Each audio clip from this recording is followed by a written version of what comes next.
Our next Earth Talk will be by one of our affiliate faculty, Nicole Namur. Okay, so like Phil said, my name is Nicole Namur, and I'm going to talk a little bit really quickly about greenwashing, some of the consumer considerations.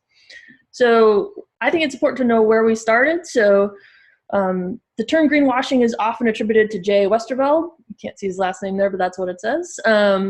As kind of a criticism of hotels that encouraged people to, guests to reuse their towels, but hotels weren't actually doing much with respect to sustainability. So that's kind of where the term originated. And then in 2007, Joel Makower of GreenBiz published the 6 Sins of Greenwashing that kind of put some context and framework around that term and kind of helped us kind of put our arms around it. So you can look that up.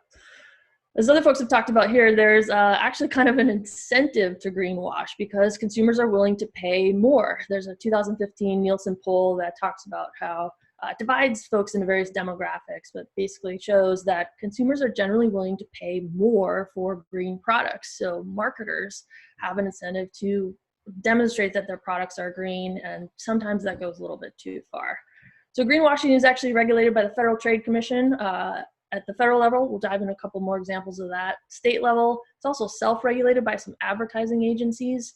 And then the court of public opinion, if you look up social media, #greenwash and #greenwashing, you can find people either kind of complaining about greenwashing products or asking more questions.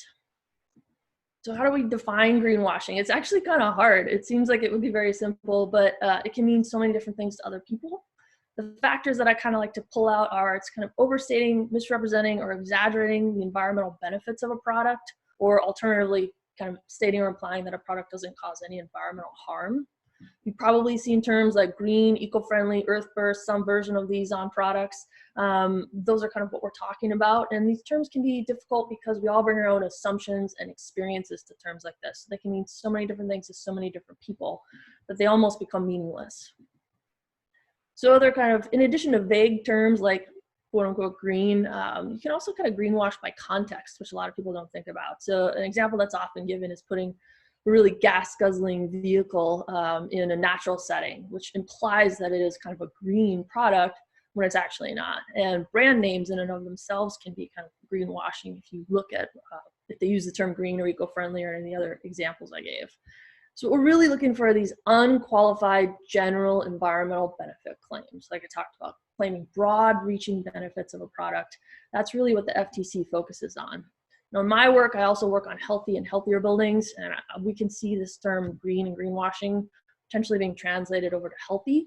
So keep an eye on that. There's terms like well washing being thrown around to kind of get consumers thinking about products a little bit more closely.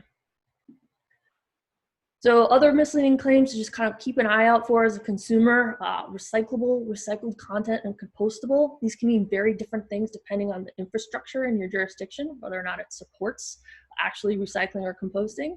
And you want to make sure if you're looking at a product, if these claims relate to the package, the product, or some of the package or some of the product, those things can be confusing on the consumer side. Another example that's often given is, let's say a product says it's 50% more recycled content, but the increase is only from 2 to 3% recycled content. That's a little bit misleading. It's pretty misleading with respect to that 50% more recycled claim. So as a consumer, you want to ask more questions to make sure you understand.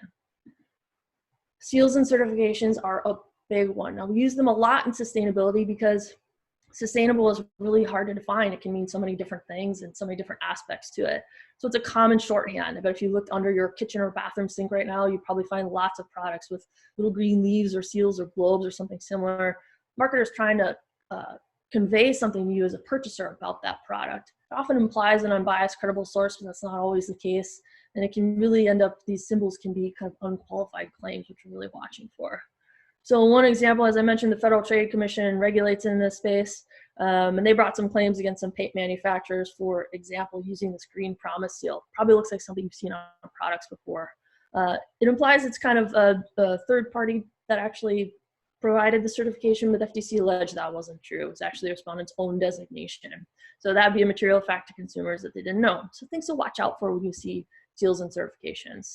The FTC also provides another good example.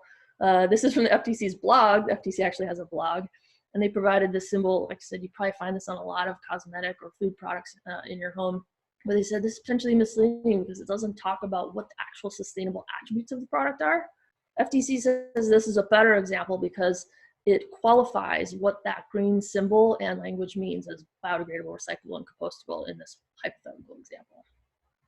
So got to go really quick because we have 5 minutes, but just wrapping up, ask questions on the consumer side.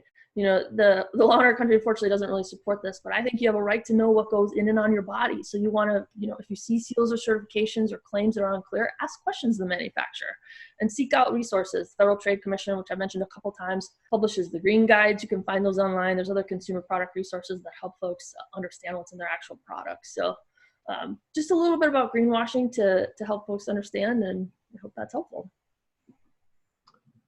Thanks very much, Nicole.